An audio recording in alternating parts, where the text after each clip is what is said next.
आइए देखते हैं, मजा आएगा। अभी मजा आएगा ना भिड़ो। 60 साल तक तुष्टीकरण की राजनीति करके कांग्रेस और उनके साथी दलों ने तुष्टीकरण के नाम पे घुसपैठी की राजनीति का उपयोग किया। इसी कड़ी में जब कांग्रेस की सरकार थी तो हम लोगों ने अपने कार्यकाल में लगभग 90,000 घुसपैठियों को वापस पहुंचाया। इनकी सरकार आई है तो 2019 तक कुल 2600 लोगों को वापस कर पाए। और बातें देखिए, डींगे देखिए कितने बड़े बड़े हाँक रहे हैं। बीएसएफ आपके अंडर आता है, आपका फुल कंट्रोल है, उसके बाद आपसे घुसपैठियां नहीं रुक रहे हैं, तो ये आपकी नाकामयाबी है। घुसपैठ जैसे मुद्दे को चुनावों में इन्होंने वोट के लिए इस्तेमाल किया, और आज इस्तेमाल पता है किस लिए कर रहे हैं? इसलिए क्योंकि आज जगह जगह पे लोग पेट्रोल डीजल की मार झेल रहे हैं। अगर वाकई में घुसपैठियों के प्रति ईमानदार सरकार होती तो उनकी पहचान करके उनको अब तक देश के बाहर निकाल दिया गया होता। तो मनमोहन सिंह की सरकार में अगर 50,000 के आसपास 5 साल के लोगों को घुसपैठियों को बाहर भेजा गया, तो नरेंद्र मोदी जी की सरकार में वो आंकड़ा 2000 पर भी नहीं आता, 2,500 पे आके रुक जाता है। क्यों?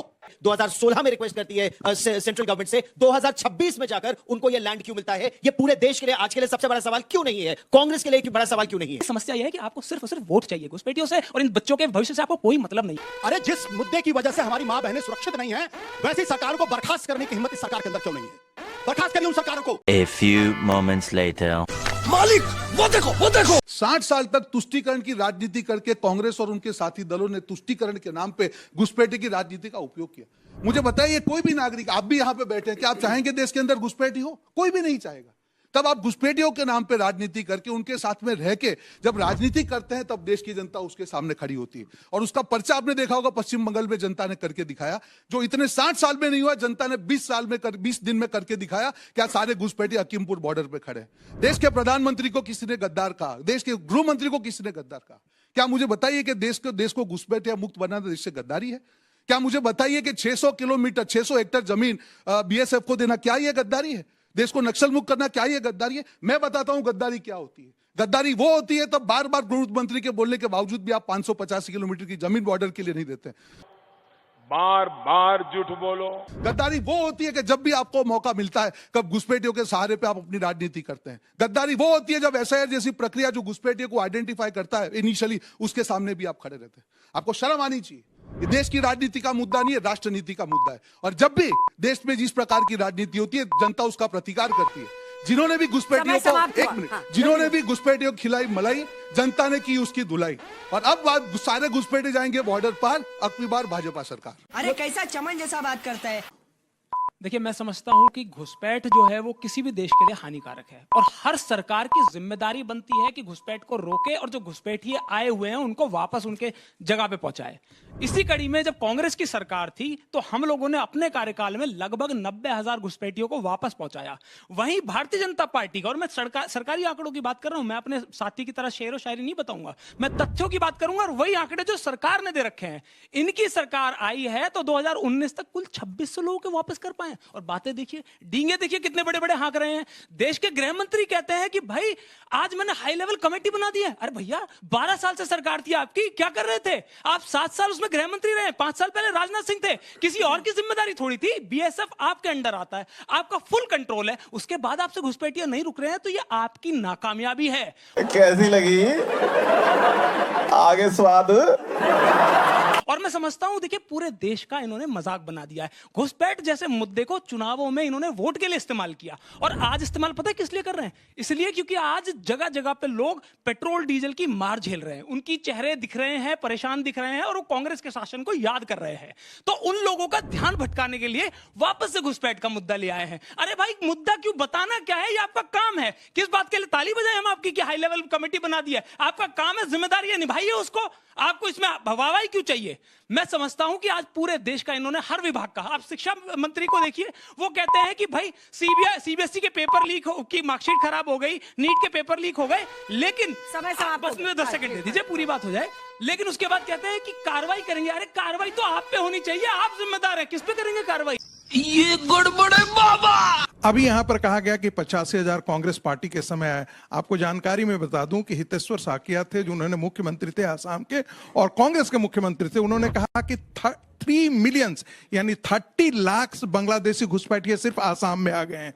इंद्रजीत गुप्ता, जो कांग्रेस पार्टी के साथ सरकार में थे केंद्र के अंदर, और वो सीपीआई के थे, ऐसा नहीं था कि बीजेपी और बीजेपी रिलेटेड पार्टियों से थे। सीपीआई के गृह मंत्री रहते हुए, केंद्र में रहते, उन्होंने कहा कि 1 करोड़ घुसपैठिए। आसाम के एक मंत्री हुआ करते थे, देवकांत बरुआ, कांग्रेस से हुआ करते थे। वो कहते थे हमारे यहाँ घुसपैठिए इतने आ गए हैं, अली और कुली के सहारे हम देश में ये करते हैं, हम शासन चलाते हैं। ये आसाम के बारे में देवकांत बरुआ ने कहा था। अब जरा आ जाते हैं शिवप्रकाश जायसवाल के बाद 2000 में पिटीशन फाइल किया था सर्बानंद सोनोवाल ने आसाम के अंदर। अरे कहना क्या चाहते हो? तब जाकर के आपको पता लगा 2005 में कांग्रेस 2005 में सुप्रीम कोर्ट ने कहा कि आपने 1983 के अंदर जो आईएमडीटी एक्ट लाया था वो घुसपैठियों को बचाने के लिए कांग्रेस पार्टी ने लाया है, घुसपैठियों को बाहर निकालने के लिए नहीं। क्योंकि जो सिटीजनशिप का एक्ट है, जो फॉरेनर्स एक्ट 1946 था, वो दो प्रकार का। यहां पर ओनर्स किसको दिया गया? जो बगल के पड़ोसी को जताना पड़ेगा, बताना पड़ेगा कि आदमी घुसपैठिया है और उसको साबित भी करना पड़ेगा। यानी कांग्रेस पार्टी ने उनको सुरक्षा देकर के इस देश में बसाया है घुसपैठियों को। मस्त जोक मारा रे, ये हंस रहे हलकट हंस। आशुतोष जी, मैं आपका आज इस कोई- विषय पर बोलने का टाइमर लगा दूं। मैं आज कोई- 90 सेकंड का टाइम शुरू होता है अब।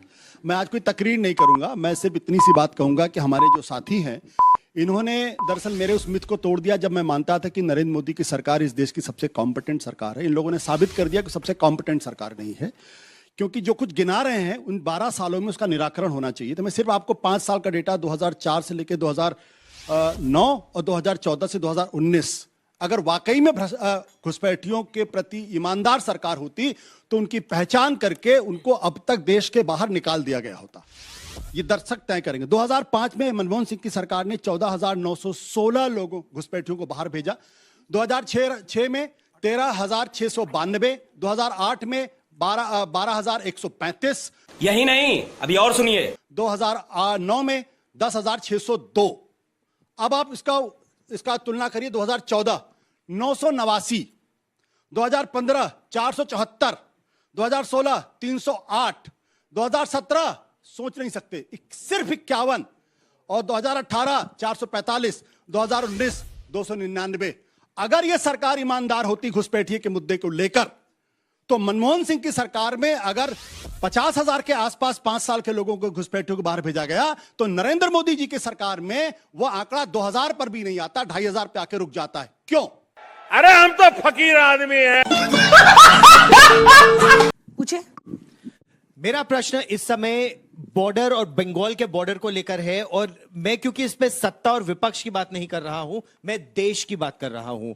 अगर बंगाल में 450 किलोमीटर भूमि की आवश्यकता है और भारत की जो सीमा सुरक्षा बल है वो 10 सालों से मांग कर रही है, 10 सालों से 2013 के एक्ट को लागू करने के लिए वो 2015 में रिक्वेस्ट करती है स्टेट गवर्नमेंट से, 2016 में रिक्वेस्ट करती है सेंट्रल गवर्नमेंट से, 2026 में जाकर उनको ये लैंड क्यों मिलता है? ये पूरे देश के लिए आज के लिए सबसे बड़ा सवाल क्यों नहीं है? कांग्रेस के लिए बड़ा सवाल क्यों नहीं है? अभी बता है भाई, अभी बता है। देखिए, मैं गौरव जी की बात से सहमत हूं कि राष्ट्र नीति जो है उसमें पक्ष हो या विपक्ष हो, दोनों को एक साथ आ जाना चाहिए। लेकिन सवाल यही है कि क्या राष्ट्र नीति जो है वो चुनाव की रैलियों में बनेगी?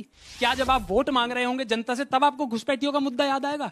आखिरकार आपने कब लीडर ऑफ ऑपोजिशन को या विपक्ष को कहा कि भाई हम एक कमेटी बना रहे हैं, हाई लेवल कमेटी बना रहे हैं, इसमें आप अपने सुझाव दीजिए? नहीं, क्योंकि आपको सिर्फ सिर्फ वोट बटोरना है। जहां तक बंगाल की बात है, क्या सिर्फ घुसपैठिया बंगाल में? दिल्ली के अंदर करोड़ों लोगों की संख्या है, दिल्ली के अंदर आपके सामने घुसपैठिया बैठे हुए आपकी नाक के नीचे, तब आपको नहीं समझ आता कि ये घुसपैठिया हैं? तब अमित शाह जी कहां चले जाते हैं? आप मुझे बताइए, महाराष्ट्र में यही स्थिति है। क्योंकि समस्या यह है कि आपको सिर्फ सिर्फ वोट चाहिए, घुसपैठियों से और इन बच्चों के भविष्य से आपको कोई मतलब नहीं है, आपको सिर्फ वोट चाहिए। सही पकड़े हैं। जहां तक बंगाल की बात है, छोटी सी बात कहूंगा, वहां तो ये भी कहते थे कि हमें चुनाव नहीं कराने दिया जाता, लेकिन आपने कराया ना, इलेक्शन कमीशन ने कराया ना, कोर्ट की भी मदद ली ना। तो जब अगर आपकी नियत थी जमीन लेने की तो आप कोर्ट क्यों नहीं गए? क्योंकि सिर्फ और सिर्फ चुनाव में इस्तेमाल करना है, सिर्फ और सिर्फ वोट बटोरने और जनता को मूर्ख बनाना है। क्या बात, ये बात है। देखिए मैं इतना ही कह रहा हूं कि राष्ट्रीय सुरक्षा का यह मुद्दा है, तो इसे हमेशा चुनाव का भी विमर्श बनना चाहिए। लोग सोचे तो सही, सेंसिटिव तो हो कि इस मुद्दे पर कितना हमको गंभीरता से इस बात को आगे ले चलनी है। इसका विरोध कौन करता है? जब एसआईआर का मुद्दा था, एसआईआर का मुद्दा एक बहुत अच्छा मुद्दा था, बंगाल के अंदर घुसपैठिए बाहर निकाल दें। कौन लोग जाकर के सुप्रीम कोर्ट लड़ने चला गया? कांग्रेस के गिरोह के सारे वकील लड़ने चले गए, कांग्रेस पार्टी चले गई, और सारे विपक्षी दे रहा गैर भारतीय जनता पार्टी के लोग वहां बचाने के लिए चले गए थे। सीएए लेकर के आया था ना, एक वहां से आइडेंटिफिकेशन का इनडायरेक्टली हो सकता था ना, कौन विरोध शाहीन बाग कौन खड़ा किया? कांग्रेस पार्टी और सारे विपक्षी मिलकर के देश में शाहीन बाग खड़ा कीजिए। ये क्या बात करते हैं यार? बहुत अच्छा हुआ कि हमारे संगीत रागी जी ने कहा कि 70 साल में, यानी उसमें नरेंद्र मोदी की सरकार भी शामिल है इस मुद्दे को ना टैकल करने की। कोई इसी में खुशी अरे है। आपने कहा 70 साल में, तो इनको इसी में खुशी। दूसरी बात, मैं एक बात तमाम दर्शकों से पूछना चाहता हूं। आप सब मानते हैं प्रधानमंत्री जी ने कहा कि ये घुसपैठिए है, हमारी मां बहन की मंगलसूत्र छीन के लेके जाएंगे, कहा ना? तो अगर ये है तो युद्ध स्तर पे काम होना चाहिए, पहचान होनी चाहिए, डिटेक्ट होने चाहिए, बाहर किए जाने चाहिए, क्यों नहीं किए गए? तू समझा? हाँ। नहीं, तू समझा नहीं। विरोध कौन किया? फिर देखा, अभी मेरा एनआरसी पर विरोध कौन किया? कांग्रेस पार्टी, जिसका ये समर्थन करने आते हैं। नहीं। कौन विरोध करता है? घुसपैठियों को बाहर निकालने के विरोध कौन करता है? आपका चलिए, दीजिए माइक दीजिए। हमारा 25 मिनट गायब जल्दी 25 सेकंड आपको दे दूंगी मैं। 10 और सेकंड मुझे का अब ये गलतफहमी हो गई है कि 2014 से अभी तक सिर्फ मेरी सरकार है, प्रधानमंत्री नरेंद्र मोदी जी की सरकार नहीं है। और मुझे ये भी गलतफहमी हो गई कि दरअसल ये इस देश की सबसे कमजोर सरकार है, क्योंकि ये कानून नहीं बना पाती, ये राज्य सरकारों से बॉर्डर पे फेंसिंग नहीं करवा पाती। अरे जिस मुद्दे की वजह से हमारी मां बहनें सुरक्षित नहीं है, वैसी सरकारों को बर्खास्त करने की हिम्मत इस सरकार के अंदर क्यों नहीं है? बर्खास्त करिए उन सरकारों को, बर्खास्त करिए उन सरकारों को। बात तो सही है। शाबाश।